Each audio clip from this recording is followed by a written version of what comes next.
வணக்கம். இந்த ஷாட்டில் என்ன பார்க்க போகிறோம் அப்படின்னா, ஜூபிட்டர் கிளாசிக் மாடலில் ஆயில் வந்து எப்படி வந்து மாற்றணும், ஆயில் மாற்றும் போது என்னென்ன பார்க்கணும், அப்படி நீங்கள் கேர்லெஸ்ஸாக பார்க்காத விட்டுட்டிங்கன்னா ஆயில் லீக்கேஜ் ஆச்சுன்னா அதுக்கு என்ன சொல்யூஷன், அதுவும் இதில் வந்து சொல்ல போகிறோம். ஸ்கிப் பண்ணாத பாருங்கள், ஃபுல்லாக பாருங்கள், எண்டு வரைக்கும் பாருங்கள். இப்போது ஆயில் வந்து 16 டீ பாக்ஸ், அதாவது பாக்ஸ் போட்டு அந்த ட்ரெயின் நெட்டை கலட்டிட்டுங்க. கலட்டும் போது என்னென்ன பார்க்கணும் அப்படின்னா, அந்த நெட்டு உள்ள ஃபில்ட்ரு ப்ளஸ் அந்த பிளாக் கலர் ஓரிங்கு, ஓகேங்களா? அந்த 3 வந்து இருக்கான்னு செக் பண்ணும். மேக்ஸிமம் ஃபில்ட்ரு வந்து மறந்துடுவாங்க, அந்த ஓரிங்கும் மறந்துடுவாங்க நிறைய பேர் போடுறதுக்கு. தென் அந்த ஃபில்டரை கழட்டினதுக்கப்புறம் நீங்கள் வந்து ஃபில்டரை வந்து வாஷ் பண்ணி போடணும். ஏன் அப்படி சொல்கிறேன்னா, இன்ஜினில் இருக்கிற எல்லா காம்பனன்ட்ஸும் வந்து ரன்னிங் ஆகும்போது தேய ஆரம்பித்தோன்னே அந்த மைனூட் கிரானுவல் பார்ட்டிகள் எல்லாமே ஆயிலில் கலந்து ஆயிலோட கீழே சம்புக்கு தான் வருங்க. ஸோ ஆயில் சம்பில் கீழே ஃபில்ட்ரு இருக்கிறதுனால ஃபில்ட்ரு தான் எல்லாமே வந்து நமக்கு ஸ்டோர் ஆகிருக்கும். இந்த ஃபில்ட்ரை வந்து நம்ம பெட்ரோல் வாஷ் பண்ணணும். பெட்ரோல் வாஷ் பண்ணி மட்டும்தான் அந்த ஆயில் இருக்கிற அந்த கசடு, அந்த சின்ன சின்ன கிரானுலர் பார்ட்ஸ் எல்லாமே கீழே நமக்கு க்ளீன் ஆகும்.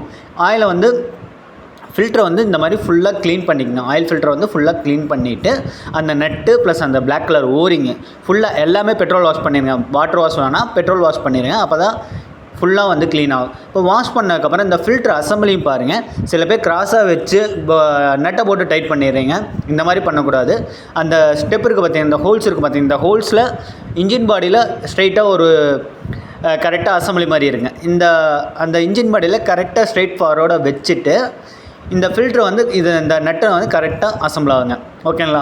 மாட்டும் போது இந்த ட்ரெயின் நெட்டை மாட்டும் போது உங்களுக்கு அந்த பிளாக் கலர் ஓரிங் வந்து கண்டிப்பாக முக்கியங்க. அந்த ஓரிங் நிறைய பேர் மறந்துடுறாங்க. சில பேர் ஃபில்ட்ரு போடுறக்கே மறந்துடுறாங்க. இதனால் என்ன அப்படின்னா, அந்த காம்பனன்ட்ஸ், இன்ஜின் காம்பனன்ட்ஸ்க்குள்ள அந்த மைன்யூட் பார்ட்டிகள் எல்லாமே சுற்றிட்டே இருக்கும். நிறைய டேமேஜ் வந்து கியர் பார்ட்ஸ் எல்லாமே டேமேஜ் ஆகும். இந்த ஃபில்டரை வந்து கண்டிப்பாக போடணும். ப்ளஸ் அந்த பிளாக் கலர் ஓரிங் போடல அப்படின்னா இன்ஜினில் வந்து ஆயில் வந்து உங்களுக்கு லீக்கேஜ் ஆகிட்டே இருக்கும். வண்டி ரன்னிங்கில் இருக்கும்போது இன்ஜின் ஆயில் வந்து லீக்கேஜ் ஆகும். நைட்டு நேரத்தில் காலையில் வந்து இன்ஜின் ஆயில் வந்து ட்ரெயின் இருக்குது அப்படின்னு நிறைய பேர் கம்ப்ளைண்ட் இருக்குது. ஆனால் அந்த ஓரிங் கட்டாக இருந்தால் மாற்றிடுங்க.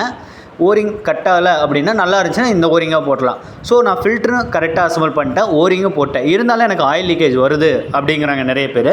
ஸோ அந்த டைமில் நீங்கள் என்ன பண்ணுறீங்க அப்படின்னா, 696 லிக்யூட் பேஸ்ட் ஒன்று இருக்குங்க. அந்த பேஸ்ட்டை அந்த ஓரிங்கில் லைட்டாக போட்டு விட்டுட்டு அந்த நெட்டை வந்து ஃபுல்லாக டைட் பண்ணிங்க. 6 mm 16 mm பாக்ஸ் போட்டு டைட் பண்ணுங்கள். ரிங்ஸ் போட வேண்டாம், ஸ்பேனர் போட வேண்டாம். ஸ்லிப் ஆகிடுச்சு அப்படின்னா உங்களுக்கு கழட்டவே முடியாது கடைசியில்.